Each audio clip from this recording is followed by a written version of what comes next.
The Force of Others, a Star Wars podcast.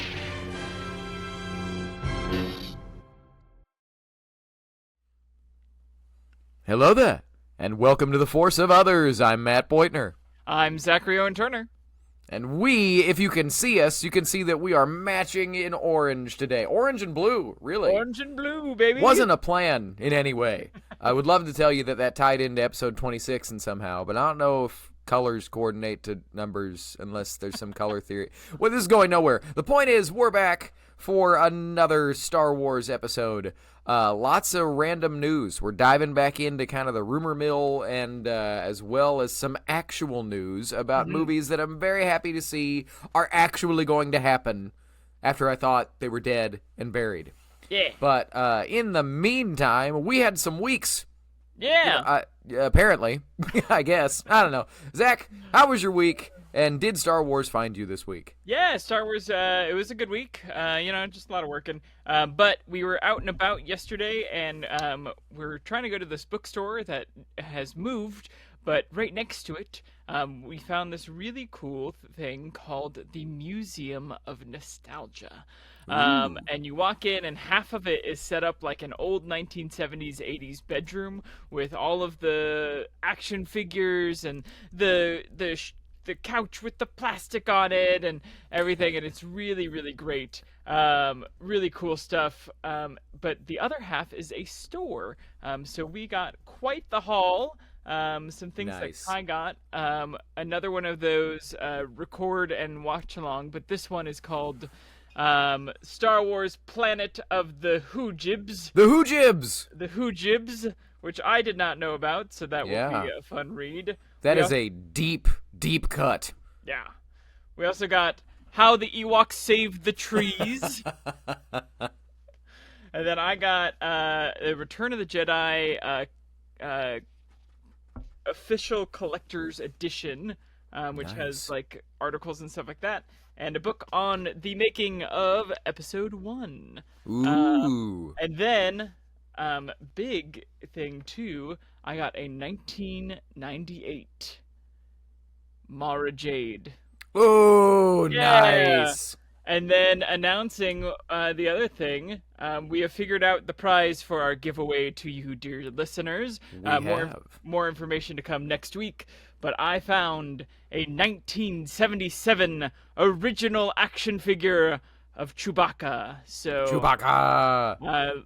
we're still figuring out the how to do a giveaway and how to actually log how many people are entering and all that. So We've got a good plan. It's going to be we're figuring out the details of said plan.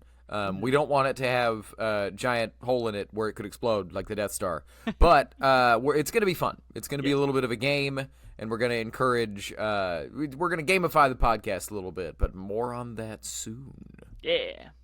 Yeah. But How was your week? a lot of work. That's pretty much what I can say. Work. It's always wild coming back from Junior Theater Festival. I kind of hit the ground sprinting, But lots of good things. Very, very productive. Everything is going well. But the bad news is that Star Wars didn't really find me this week. Sometimes I was it's busy. like that, though. I did. I didn't.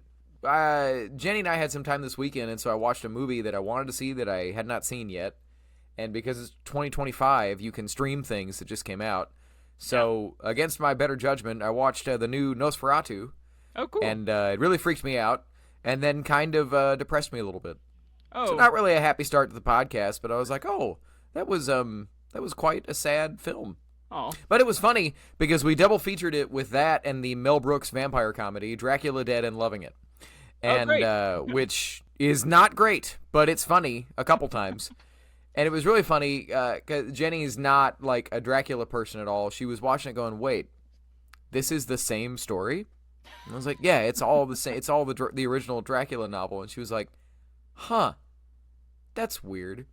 So we got to watch, I can't remember the name of the guy that played Nosferatu. Yeah. He was It, and he was the Crow, and I'll put a picture and the name in the thing Bill below. Skarsgård. There you go. I knew he was Bill Skarsgård. Yeah. So we got to watch Bill Skarsgård and Leslie Nielsen play the same role. So I didn't get to find the Museum of Nostalgia or have a big, like a Star Wars hall, but I watched two completely different interpretations of Dracula. Yeah. But moving away from vampires and into happy things. Yeah. That was a terrible segue. But last week, I expressed concern and trepidation over the news/rumor that Ryan Gosling was cast in Sean Levy's movie. I was concerned that maybe the Daisy Ridley movie wasn't happening anymore. And then we got this news a couple days ago that writer George Nolfi has been added to the Daisy Ridley film, still planning to be directed by Charmin Obaid-Chinoy. Yeah. So this movie is apparently still a thing. I'm excited about this. The most high-profile thing that Nolfi wrote was Ocean's 12, which is probably and a couple my of the Bourne movies too. Yes, The yes, Bourne that's movies true. were huge.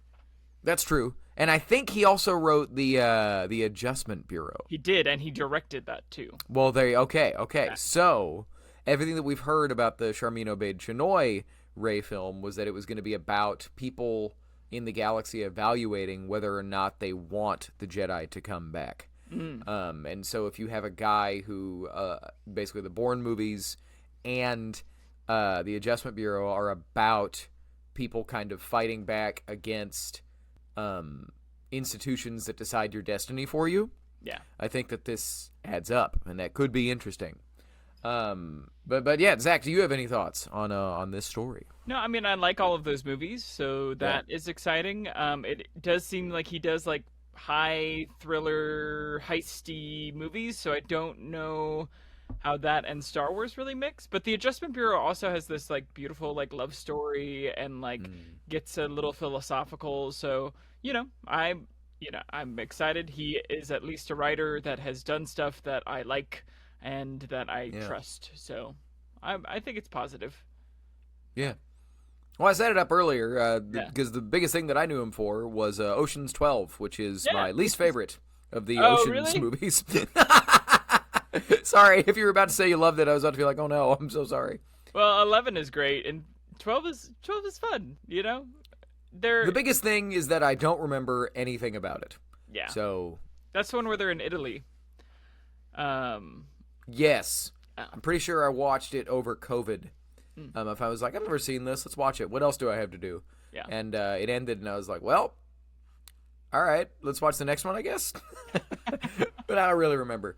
It could be wonderful, and maybe I was just sad from quarantine. Yeah. But anywho, I am excited about this. Something that I didn't think to say when we were at any point about this Daisy Ridley film, about her story continuing. I mentioned last week that Star Wars has never done this. They've never really had this opportunity to continue the story of one of the main characters because the actor was willing, right? But we have seen Star Wars characters at the beginning of their lives in their coming of age story, and we've seen them at the end of their lives with Obi-Wan in the original, and basically all three of the original leads in the sequels. We have yet to see really depicted on screen one of our main characters in the prime of their life, facing adult problems. We've seen them take the steps into adulthood and become an actual person. We haven't ever seen them actually being a person.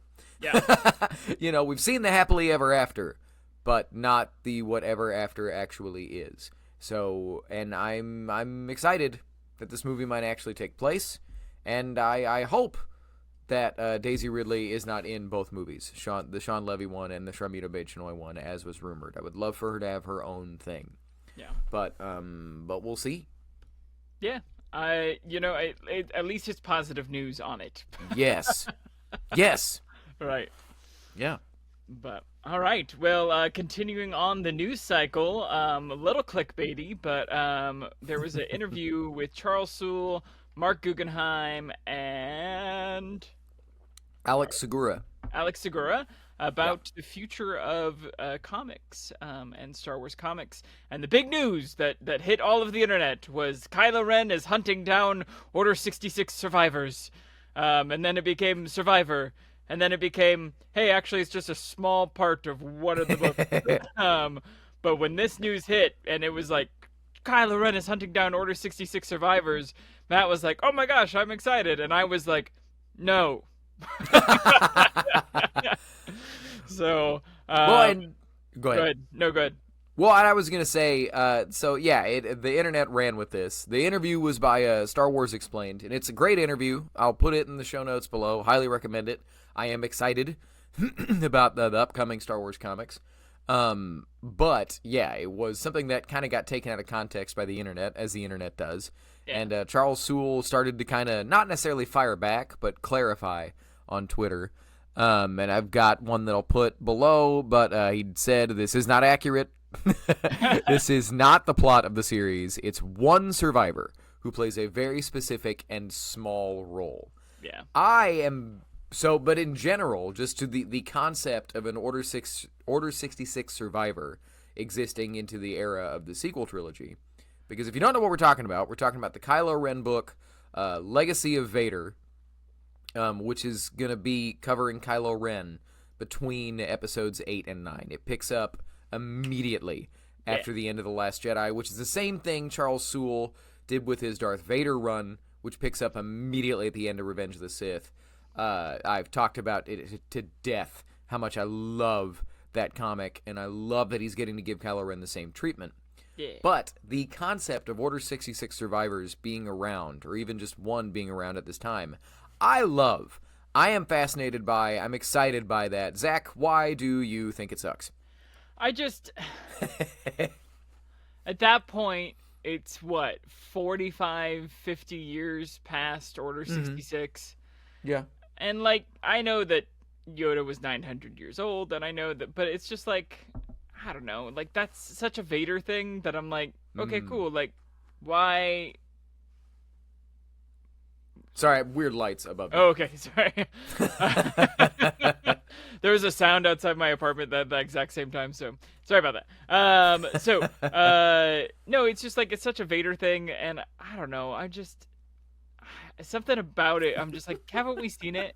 Haven't we done it? Can't we get something new? Like, you have a whole thing with the Knights of Ren, and they could be, like, doing stuff with that, but instead, nope, Order 66 again, baby.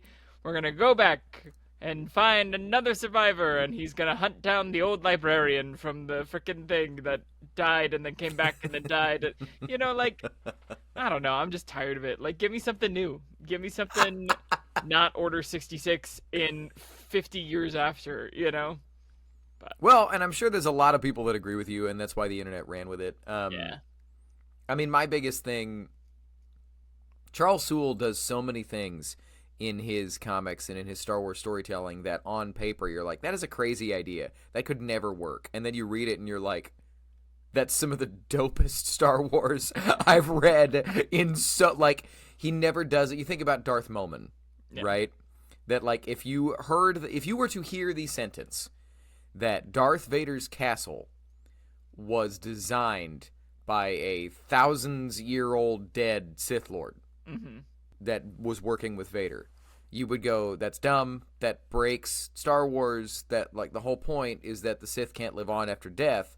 And then you read the book and you're like, oh, he's trapped in his helmet and can only exist there if somebody puts the helmet on, and then they, like, fail their Constitution saving throw or Wisdom saving throw to get D&D about it, and become possessed by him, and then he's able to work through the living.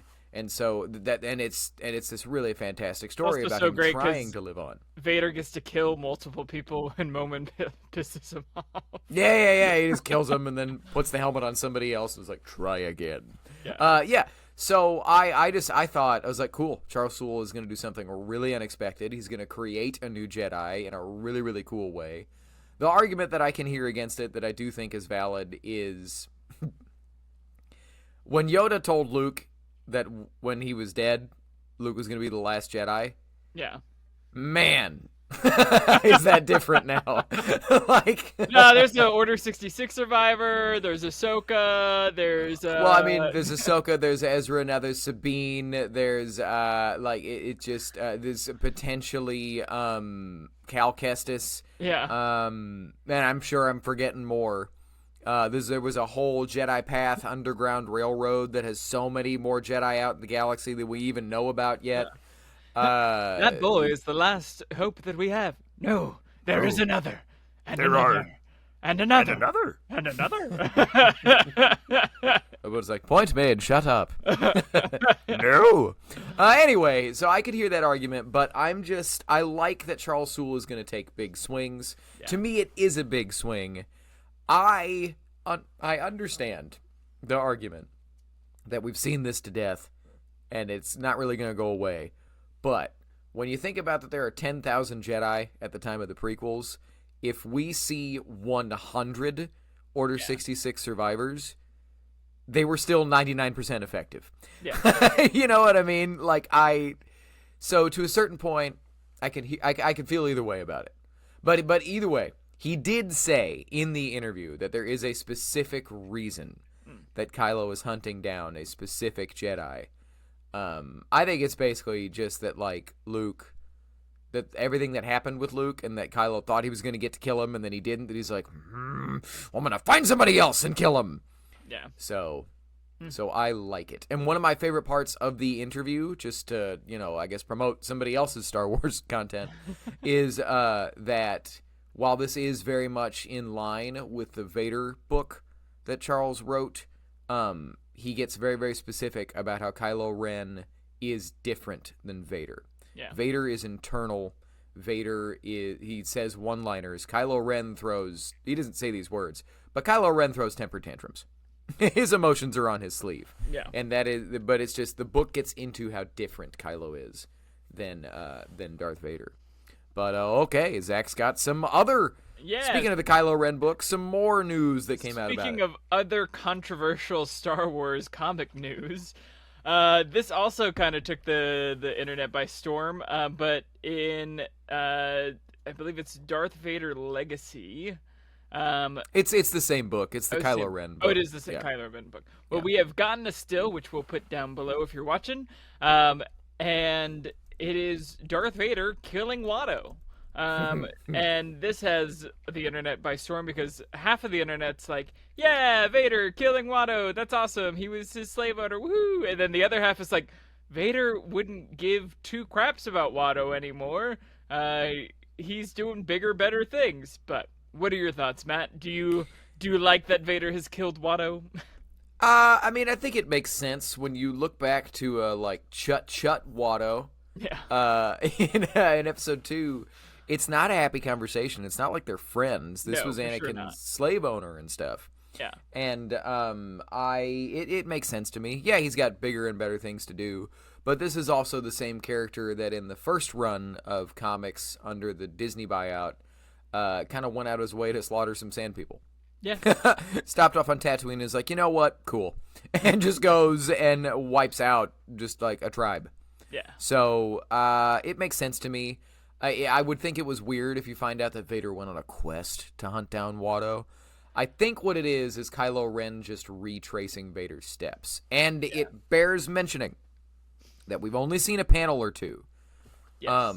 And something Charles Soule played with in his Vader run was that the dark side is not a reliable narrator. Yeah. They imply strongly, or Vader sees a vision that implies that Palpatine made him. Mm-hmm. And they have said publicly that is not intended to be taken literally. It's Vader wondering whether or not that happened. So this could be, because the lines on the panels here are Kylo saying, like, surely he came back at some point, he being Vader. And so whether or not he killed Watto remains to literally be seen. Yeah. Could just be Kylo going, yeah, he probably did, and I'm going to do the same. So, I don't know. It could be that Kylo is killing Watto, and he's like, I'm doing this I'm going to finish what you started. I'm going to kill the floating blue guy. Who are you, kid? Oh my gosh. All right, so anyway, but into some more news about a movie that we thought was dead and buried. So dead. And this is not in any way a confirmation that it is being worked on, but it is a rumor that from a scooper that I have never heard of. It was like, the scooper was like MHTTP. Oh, sorry, MTTSH, which is the most made-up scooper name I have ever heard of in my life. Let me try and find some more. My Time to Shine Hello on Twitter.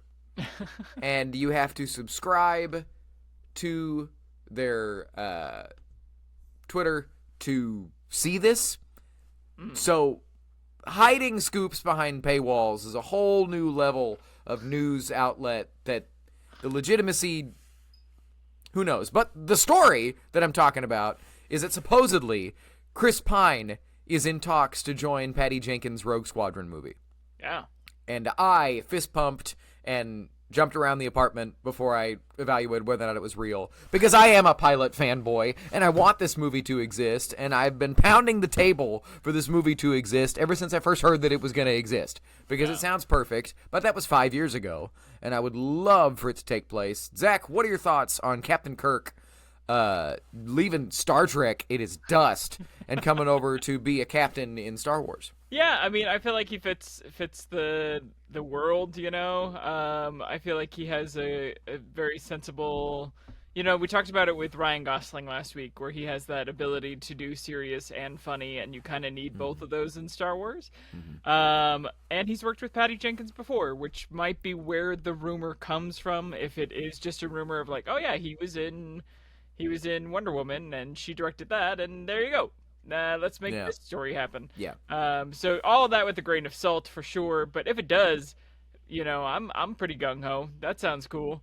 I don't know what that movie's gonna be. I don't know where it's gonna be set. It has to be set either original trilogy or beyond. But like, who knows what that movie's gonna be? But I'm excited for it. I hope it's Alphabet Squadron turned into a movie. Or like something like that, where it's like, cool, we have, you know, a B-wing and an X-wing and a Y-wing, and like, let's go and, you know, have some fun with different ships.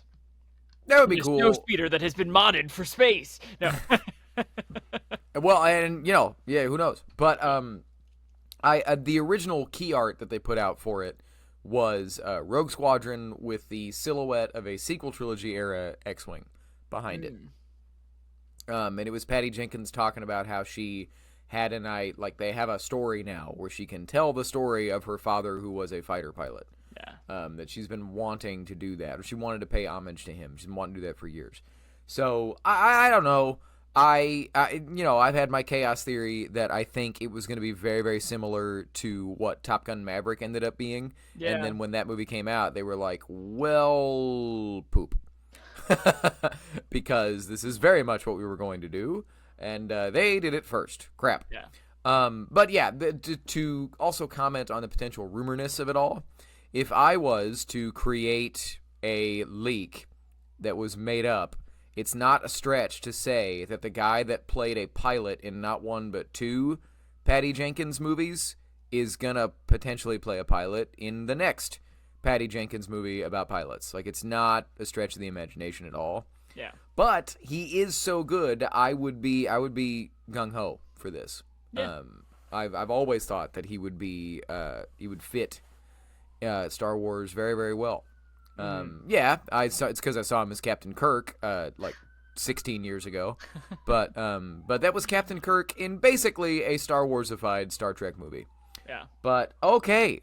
So them's all the news about movies, but as for news about something that just happened earlier this year, I'm going to toss it back over to Zach. Yeah, so we got some news, which was very odd to hear. The source is luminatedata.com, but apparently the Acolyte was the second most watched show of 2024 for Disney+. They have some other data that, you know, nearly all streaming is down by about 33%, and, you know, Disney Plus took a huge hit on, like, Agatha all along, and Echo, and a lot of the Marvel stuff.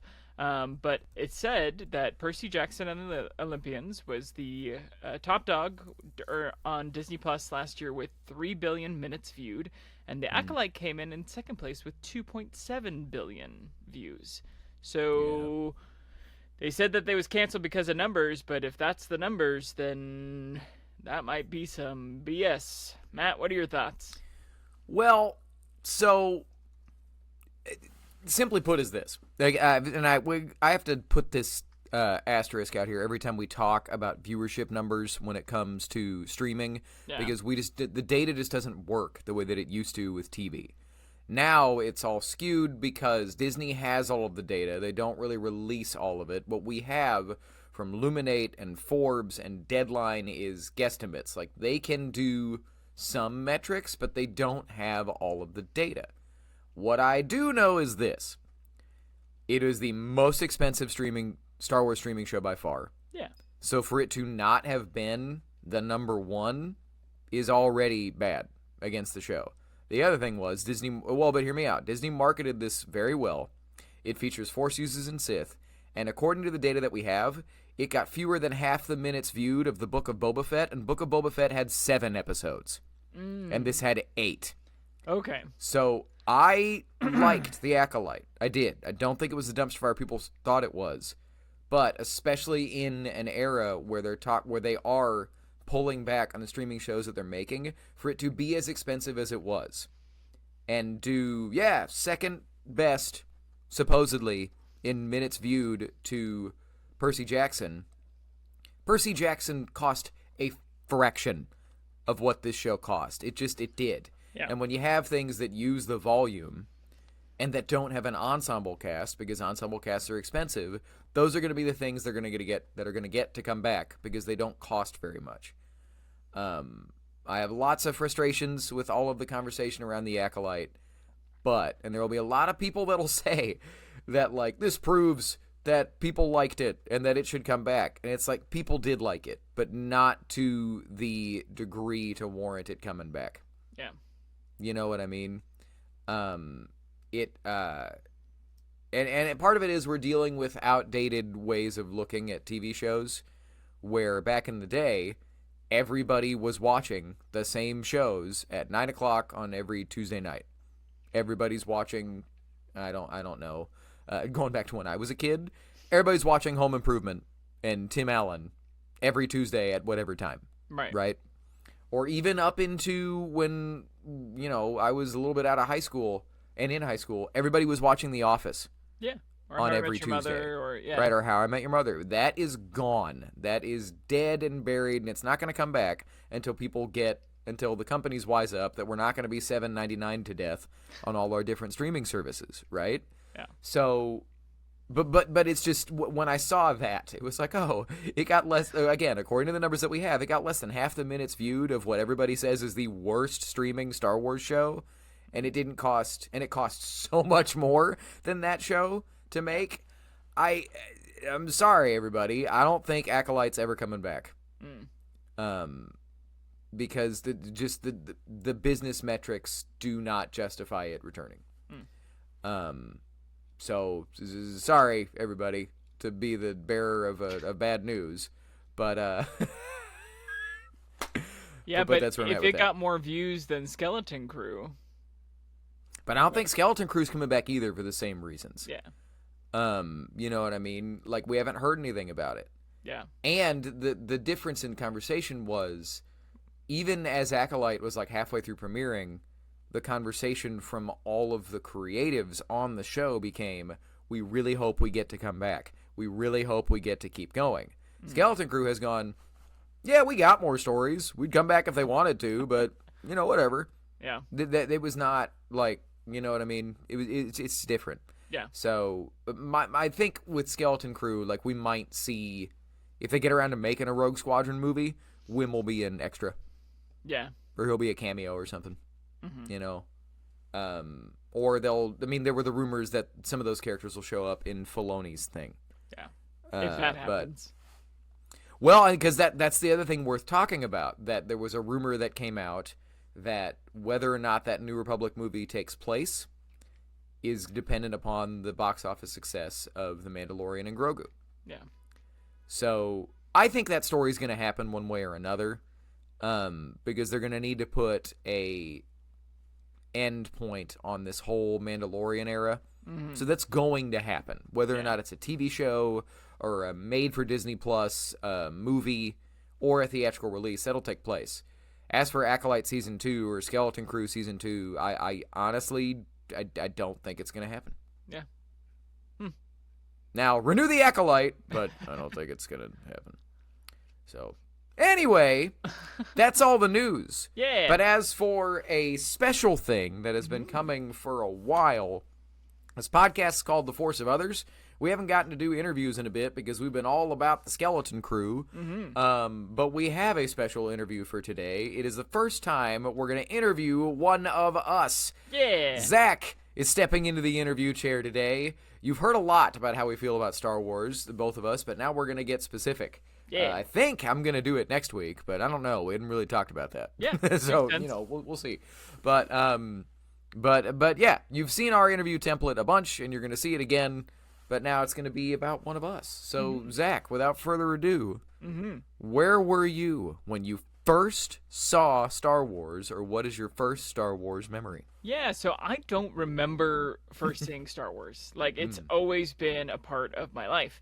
That being said, I have some, like, earlier Star Wars memories. Like, I remember 2 years in a row, I was Darth Maul, then Darth Vader for Halloween, which would have been 1999 for, that. So I would have been 6 years old, which is, is pretty early memory for when you're in your 30s.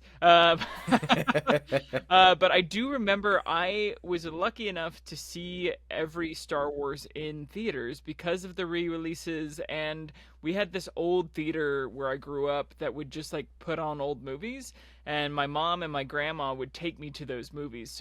So going to like the movies to see Star Wars is part of my like early childhood memories. And so I think that, I don't know if that was like the first time or if I saw it on one of the VHSs, but it was always there. So those are some of my earliest Star Wars memories. But Cool. yeah. Cool. Yeah, it's we'll get into it later on, but I have almost the exact same experience for myself. I don't remember the first time I saw any of these things. Yeah. But that's cool. So wait, but you don't know if it was the first time you saw them in the theater. I know I saw them all in theaters because I think it was either the special edition re-releases or it was just an old theater that would do it, because we had a old like theater that would put on older movies sometimes. So, but I know I've seen every single one in a theater, which is pretty cool. So that's awesome. Yeah. Alrighty. Well, so Zach, to get specific, I think I might know your answer to this question. Yeah. But I'll save my guesses for myself. Who is your favorite Star Wars hero? Yeah, my favorite Star Wars hero is the little Chadrafan in... Oh my god. No. reaching for the drink. Yeah, no. That's funny. Yeah. No, my favorite Star Wars hero is Ahsoka Tano. Nice. I love Ahsoka. I'm wearing my Ahsoka shirt today in reference to that. I love Luke and Han, and Obi-Wan is probably my number 2, but Ahsoka, I don't know. It's just something about getting to see so much of her and like really live in her story, and such a unique perspective of being, Anakin's Padawan and being like, oh, cool, like I knew him as a good guy. Oh, I know him as a bad guy now. Yeah. Oh, I am like dealing with the trauma of like knowing him as both. I love how that character has come along, and Ashley Eckstein is wonderful at it, and Rosario's doing a great job as well, and she's just the best. So yeah. Agreed. We stay on Ahsoka Tano on this podcast. For some reason, I thought you were going to say Han Solo. Yeah, I do love Han Solo. I do love Luke. I love Obi-Wan. I love Qui-Gon. Like, but Ahsoka's my number 1. So yeah. We've talked about it a lot. I think, it might come down to that so much of her story, the vast majority of her story, has been written by the same creative. Yeah. That Filoni, that's his baby. But we're right on. Okay, so flip side of the coin. Yeah. Who's your favorite villain? Yes, nice noodles. No, I'm kidding. My favorite villain is Darth Maul. I Yeah. do love Darth Maul. It was something about just being the right age at the right time. You know, I was 6 years old when Phantom Menace came out, and you saw him on screen, and he was, you know, a badass fighter with the coolest look, and said, I think in the original he said no words, except It was only a couple. My master, you know, like, but he didn't have the now the Jedi will see us revealed. You know, that wasn't in the original. That's added later. The little like, it was. No, I don't think it was the Peter Safran. Yeah. Because that was in the trailer. In the original. At last we will reveal ourselves to the Jedi. At last we will have revenge. I don't think that was in the OG. I think that was I promise added. you it was. Okay. We'll have to do some research. I promise you it was, man. I'm sorry. Yeah. I'm old. I was 10. But yeah, he had so little to say and was such a cool character. And then to bring him back in Clone Wars and then see where what he becomes, and Dark Master Old Master is what he's known as in Rebels. Yeah. Old Master. And what Sam Witwer was able to do with the character, it's fantastic. He has such a cool arc and is a villain for so longer than we originally thought, and I love it. So. Yeah, just to jump back to episode 1, what I will say is he's only got I think 6 lines. Yeah, he does say at last we will reveal ourselves to Jedi, at last we'll have revenge, but he does not monologue the way he does in Clone Wars. And initially I was like, why is he talking so much? Which was a stupid thing to be mad about, but us fans are resistant to change. I love Darth Maul so much that I thought about getting the Darth Maul ear piercing and the cartilage, which was just the actor at the time having that piercing and forgetting to take it out for the screen test, and they're like, no, I like it. Yeah. Well, and that's just all the things it just points to George just wanting to play, just not caring, and just basically being like a jazz musician making a movie. It's well known that oh my God, Benicio del Toro was cast as Darth Maul, and then we don't know how far along into the process it was. They were working on the fight choreo, and George saw everything Ray Park was doing, and he was like, "Why don't we just have him play him? Yeah, that'd be great." And they were like, "What?" He was like, "Yeah, perfect." And and he anyway. is amazing. I mean, I remember being a kid, being watching the interviews with Ray Park and talking about his martial arts expertise and all that. And the kick and the lightsaber and the double-sided, and it's just so well done. Mm-hmm. Yes. Yeah. Alrighty. So we've gotten your favorites of the big ones. Yeah. Who's your favorite random alien background character? Who's your favorite Glup Shido? Yeah. I thought long and hard about this because we love the Ewoks, I love the Porgs even, but I think my favorite is a blink and you'll miss him Phantom Menace character named Rumsleg, which if you don't I don't even know who that is. I didn't know the name. I had to look up if he even had a name because I was like, surely they have a name. But Rumsleg is in Phantom Menace. When they're walking through the Mos Eisley, right? There is a random character in the background that's wearing a spacesuit and has a skull. But I realize it's a skull painted on a visor right now. Yeah. But I thought it was just a skeleton man in a spacesuit, and I was like, I don't know what that is, but that's cool. And then he appears in the pod race later too. But I every time I see that character, every time I'm doing a rewatch, I'm like, who is that guy?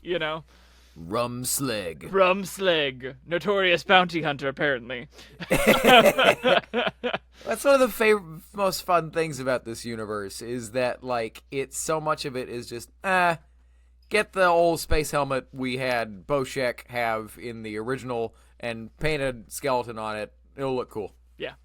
And 26 years from now, 2 30-year-old guys will be talking about it on their podcast. Yeah. But I love, I didn't realize that it was painted on. I thought it was just an alien race that was a skeleton, and that's my headcanon, is that it's not painted on. That's the person inside. I don't care what canon says.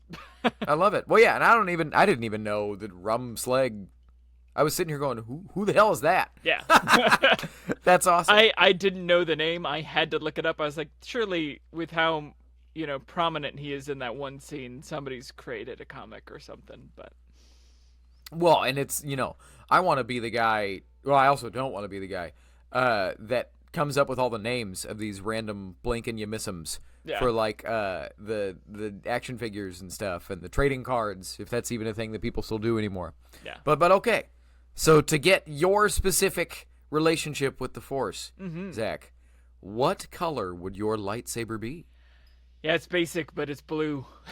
Yes, sir. Love that. Like it's so basic, but I love the blue lightsaber. I love the look. Maybe like a lighter blue, like more of a cyan, but yeah, it's gonna be blue. For a while, I teetered back between blue and green. But yeah, the more I think about it, the more I'm like, yeah, it's the classic, It's the classic. Well, and but you being... I like purple, I like the white, I like the yellow, like, my lightsaber goes rainbow if I wanted to, Well, but to give you a specific question, just obviously I know you well, and the listeners know you well. With your stage combat certifications, you've got a lot of different, like, sword training and stuff, right? Yeah. So if you were to have a fighting style in the Star Wars universe, like, what do you think, if you could, like, make your, like, dream Zach Star Wars character stand in, like, would you be an Obi-Wan? Would you be a Qui-Gon? Like, I think... What do you think? I wouldn't be a Qui-Gon. I wouldn't be an Obi-Wan. I think I would be more of a Dooku with a lot more physicality. One of my favorite things in stage combat is when you're fighting with the sword and you get up close and then you punch them. Because everybody's always so focused on the sword, and then it's like, throw in a jab, use your legs. Like, I love combat that's not just like, yes, small sword and like court sword and all that, like, where it's just about the swords and the fencing and all that is cool. But I love it when it gets down and dirty and you're like, cutlass, swashbuckler style. You get in close and you headbutt them, or you get in close and you punch them. Something more physical, or my favorite thing, honestly, is if you have something with a guard. For listeners and viewers who don't know, a guard is what comes and protects your knuckles, which I think needs to be in more lightsabers. How many hands do we get cut off? Is when you take the guard and you're like, especially with like a rapier and dagger, and you like have them like, parried it with one hand, is to take the guard and punch him in the face with the metal of the guard. One of my favorite moves to either choreograph or like be given choreograph. I always suggest, I'm like, what if I just like punched him with the thing? And usually the person goes, yeah, that's cool, let's do it. That's awesome. Well, right on. I love that. That was a spur of the moment question. Yeah. But that's cool. So like kind of a mix of like a Dooku with like a Baylan Skoll. Yeah. Oh, I do love Baylan Skoll's fighting style. Oh, yeah. It's so unique and powerful and like so Zweihander, Love it. But alrighty. So I think you have one of these already. I do. But if you could have a Star Wars tattoo, what do you have? Yeah. And what would your next one be? Yeah. If you were to get another one. So I have the fulcrum symbol on my back, cool. on my back shoulder. But for those who don't know, it's the symbol that's on Ahsoka's forehead. That was later used as a symbol for fulcrums and the rebels, which were spies against the Empire, either in the Empire and spying for, or like Ahsoka, an outside character who somehow got a bunch of information. But I like tattoos that are nerdy when if you look at it and you're like, oh, I know what that is, you nerd. Those are my favorite. But I've been thinking about another Star Wars tattoo. It's not on my list to get yet, but I did throw around for a while the idea of just like a lightsaber hilt on my hip. like it's like hanging from a belt. I have thrown around, the twin suns before, and like a very simplistic thing. I've thrown around like minimalistic like Star Wars ships. But I don't know. I don't know what my next one would be. I have the one I want, and so I've also thought about just on the like above the collarbone, the rebel symbol, to be like pull up the shirt to the side and be like, I'm a rebel. But yeah, those are ones that have like floated around in my head. Right on. I love it. It's one of the best parts about the franchise is so many visually interesting things that can have meaning to you. Zach, speaking of what has meaning to you, what is your favorite Star Wars story? Yeah, so we've seen many people answer this on the podcast, and many different interpretations of this. So my favorite movie is Empire Strikes Back. My favorite Star Wars TV show episode is The Twilight Princess, which is the season 2 finale of Star Wars Rebels. If I ever need a good cry, I watch that. But my favorite Star Wars story, besides like sharing it, with like this year, it's been like sharing the new series with Kai and like stuff like that. But I think my favorite Star Wars story experience was actually when you and I went down to Dallas Fan Days and went we've talked about it a little bit on the podcast, but Matt and I were barely friends at this point. We had met each other. You were like, you're a nerd. And I'd be like, yeah, you're a nerd. And he's like, hey, you want to come down to Dallas and go to a Star Wars convention with me? And I was like, yeah. And we met Billy D. Williams and saw his panel and like just walking around the convention. We met Peter Mayhew that day. We met Ashley Eckstein that day. Like we met so many people, and it was just such a it was the first convention I had ever been to, honestly. So. Cool. I don't know that I knew that. Yeah, it was my first like Comic-Con, whatever. Like it was the first convention I'd ever been to, and I was like, oh my gosh, like there are hundreds of people that are nerds here. I just went to a sold-out Madison Square Garden performance of a Dungeons and Dragons game this week, and it's the same experience where you're like, oh, cool. There are back then it was hundreds. This weekend it was 19,000 nerds in a room. 19,000? Yeah. Because that's how much Madison Square holds, and it was a Dimension 20 D&D game.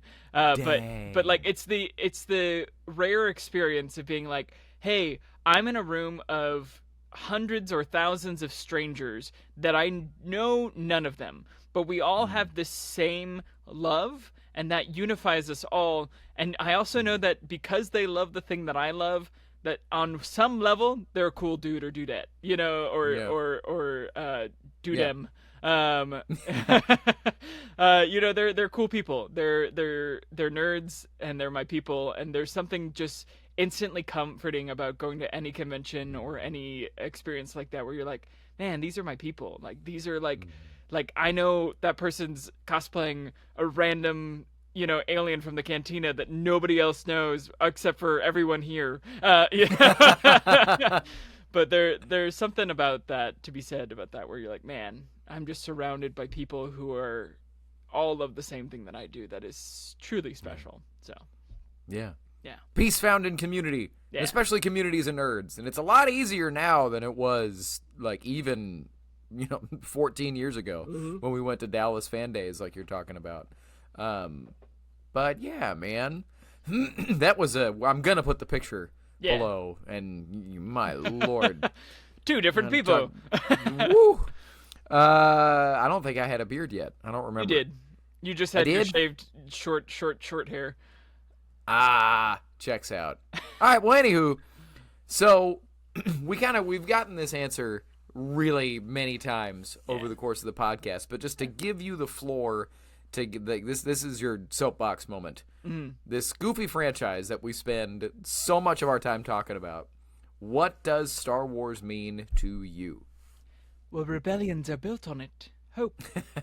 It's hope. It's such a positive message in a world that can seem, in modern times, or even in the 80s, 70s and 80s, world always feels like it's ending, or that we live in the darkest times. And there's something about hope that and that, it's a story of people coming together and fighting against, evil, and coming together and, creating hope and life and art, and, even like the fact that the original movie was able to get, produced and out there is a feat in its own. But yeah, it's imagination, it's childhood, it's, finishing the wrapping paper at Christmas so you can have the roll to become a lightsaber, that breaks in like 2 minutes of fighting, and you're like, Mom, can I have another one? Do we have any more wrapping paper? Like, this one broke. But yeah, it means the world. It means hope. No. Wonderful answer. Yeah. That was wonderful. That is what it means. These things they're more than just escapism from your problems. They can be your lifeblood. Yeah. Right on, dude. That was fantastic. Thanks. And back when all we had was the rolls that we wrapped our wrapping paper around, we were grateful. Yeah. We didn't have these custom build on a Star Wars planet at Star Wars Land lightsabers. Yeah. Now that I'm an old man yelling at clouds. Okay, Zach, I got some bad news. The time of reckoning has come. It is early in the morning. Yeah. We're both tired, but it doesn't matter. The ridiculous Rathtar gauntlet is coming down. Yeah. A random hard trivia question from a movie that I don't want to say we're split on, but the Star Wars fandom is divided on. I got a Last Jedi question. Okay. According to The Last Jedi, Mm-hmm. how many students did Luke Skywalker have at the start of his Jedi Academy? Oh, come on. At the start? Because he says, I took him and blank students and began a training temple. Oh, come on. It's less than 10. Okay. I want to say it's 9 or 7. I'm going to go with 9. The quote is, I took him and 12 students and began a training temple. Dang. So there were 13, counting Ben Solo. Yeah. Yeah. Well, there goes my nerd card. Lance will be back next week, and it's been fun, y'all. Yeah, the audition has been failed to continue to be the coach. No, I'm just kidding. Yeah, no, it was preposterous. So I was sitting there like, okay, this has to be like a deep cut thing. Oh, 12 to be apostles. worthy of Zach. But that was the thing. I took him and a dozen students and began a training temple. Okay, sick. Because I full on just pulled that out of my brain this morning because I was like, what question am I going to hit Zach with? Yeah. Because there was others I was debating, like what was the docking bay number in Episode 4 that the Millennium Falcon was in? How many parsecs did Han actually need to complete the Kessel Run? What are the odds of successfully navigating an asteroid field? How many languages does C-3PO speak? But, anyway, there were a bunch, and I was like, nah, let's go Last Jedi. So, well, maybe I'm not the big Star Wars nerd that I am, because a couple of those I'm like, wait, I do know that somewhere in my mind. Docking Bay 7? Is it 7? Or is it 1138? No. Nope. Do you want to know? Yeah. 94. 94. Damn. Do you want to know the answers to all of them? I'll run the gamut real quick. Sure. More than 6 million forms of communication for C-3PO, and the odds of successfully navigating an asteroid field are 3,720 to 1. Ah. Well, never tell me the odds, so that's why I didn't know. The super nerd has arrived. Next week, I guarantee you're going to be able to find something that will stump me. But either way, I'll be thinking all week. If anyone has, listen right now. If you're listening or watching this podcast, if you have that nerd trivia, email us and say for Zach only. Let's stump that. Yeah. Put it in the subject though, because I do read all the emails like for Zach only.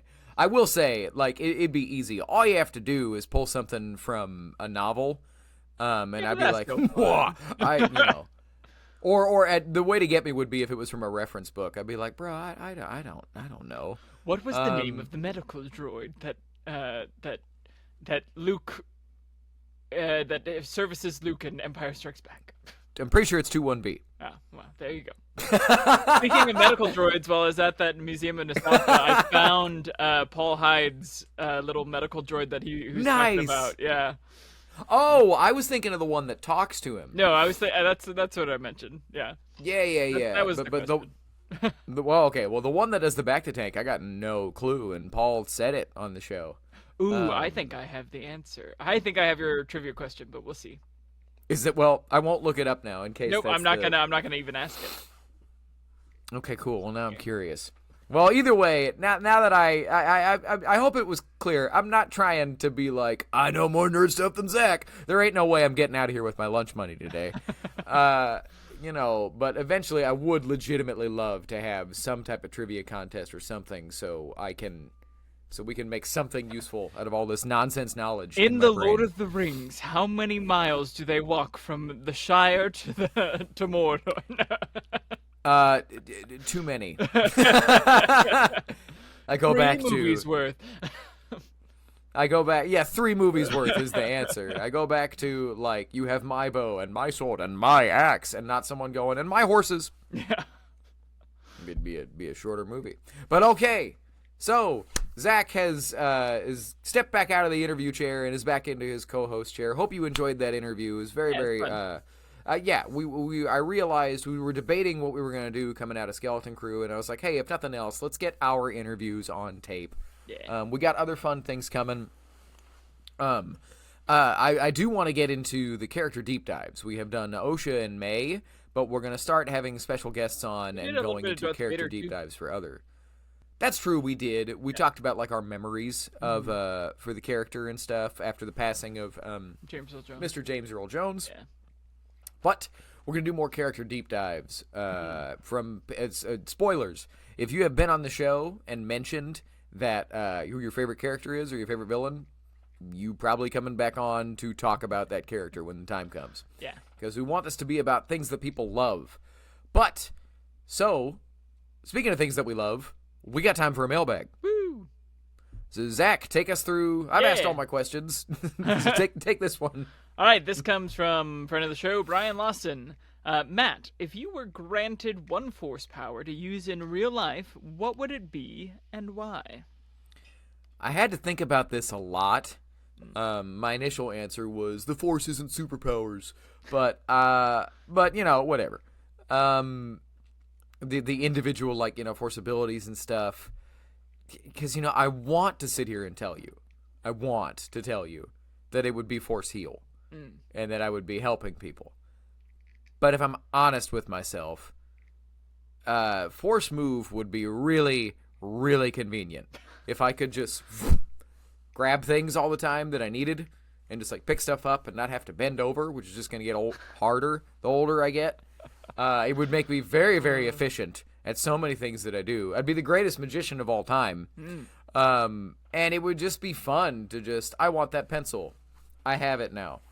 I thought about it. I mean, I don't want to do something dishonest, like mind trick, where I'm just gonna, if that's what you're about to say, I think that's really funny. The force projection would be really cool. Yeah. Just to, I guess prank people all the time. The being able to, if I had a dyad, right, to just kind of hand things over from halfway across the planet, that would be fantastic. And being able to force FaceTime someone. But honestly, it's force move all the way for sure. So is yours Jedi mind trick? Well, I thought about it for a long time, and I was like, you know what, force move would be pretty cool. That'd probably be the most useful in the day to day. But also, I mean, listen, eggs are $7, all right? So if I could be these eggs are for, or these eggs are free. I was gonna say, let's face it, you'd be these eggs are free today. I recently just watched the episode of What We Do in the Shadows where they're at Best Buy, and he's like, you will not ask me for an extended warranty on this. He's like, okay, what about, no, you do not need my email. What about for the Geek Squad? Oh, for the Geek Squad? Yeah, of course, yeah. But yeah, no, it'd probably be force memory, but it only works on those with a weak will or weak mind. It doesn't work on everybody. So that's true. That's true. In the morning, I'm probably getting a free coffee because somebody's, not woken up yet, or an extra coffee. Well, I'd try to use it good. Like, I was about to say, would you use it? Coffee, Would you use it for altruistic things? Define altruistic. Like things that would like help other people. Or, yeah, or sure, whatever, absolutely. Cool. Yeah, I hadn't really thought about it before. People...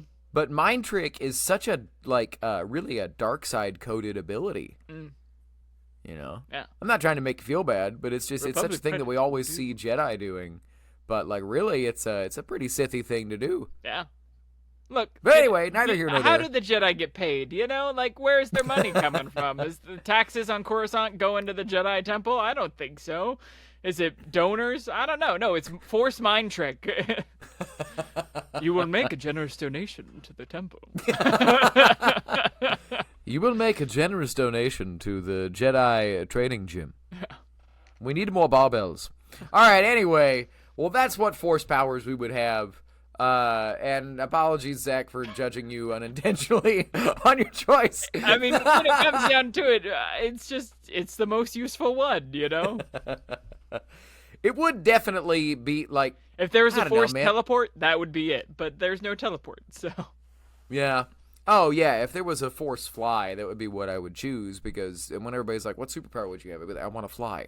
That's the move, for sure. But anyway, we did an episode. Yeah. We got Zach in and out of the interview chair. I'll be sitting down in the chair next week. The one thing that did not happen is my promised review of the Battle of Jakku comic book maxi series, because I was very busy and did not read it yet. So I've read a lot of it, but not all of it, and I didn't want to lie and just kind of fake it. I have lots of opinions. We'll talk about it more next week. I mentioned that there's a lot of contradictions with canon, and that's kind of my biggest pet peeve about it. The one thing that I'll say now, because I want to get it on record and not forget about it next week, is Charles Sewell, took to Twitter and clarified something about, like we talked about earlier in the show, about the Order 66 Survivor deal and how that related to his comic, and it wasn't really that big of a thing.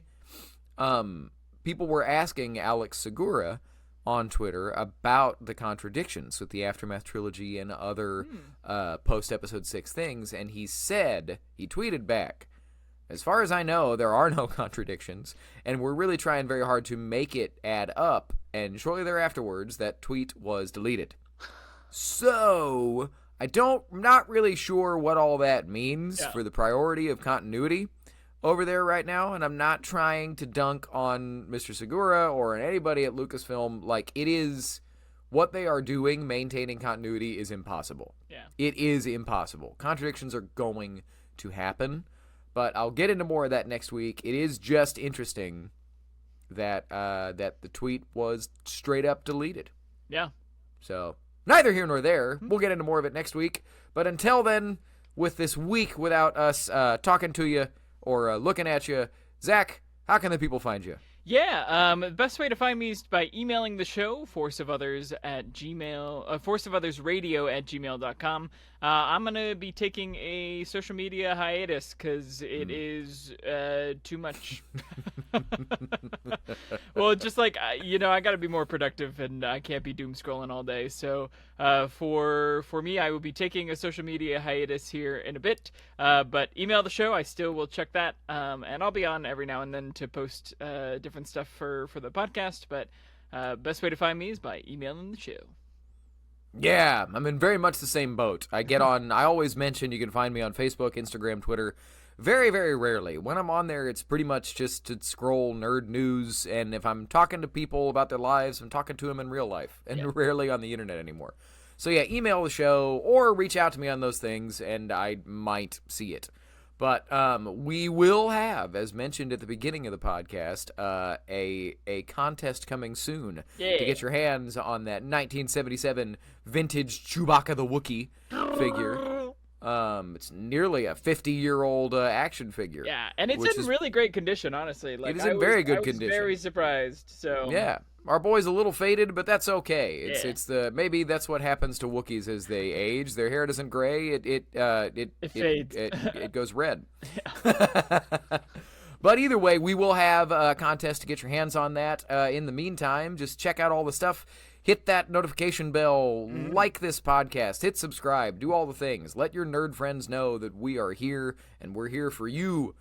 Send us your questions. We're going to keep doing the mailbag, and other big things coming on the podcast soon. The other big thing, soon, we're going to be getting on that Andor Season 1 rewatch to get ready for Andor Season 2, which is a short 3 months away. Oof. Another big deal, we're also going to be covering Star Wars Celebration and all the things that are going to be coming out of Celebration Japan. Yeah. That'll be, I'm expecting some big news to come out of there. Probably a Mando and Grogu trailer. Probably, obviously, because at that point we'll be about a year out from that film. Yeah. But all that stuff to come. In the meantime, remember, the force of others will be with you. Always. The Force of Others, a Star Wars podcast.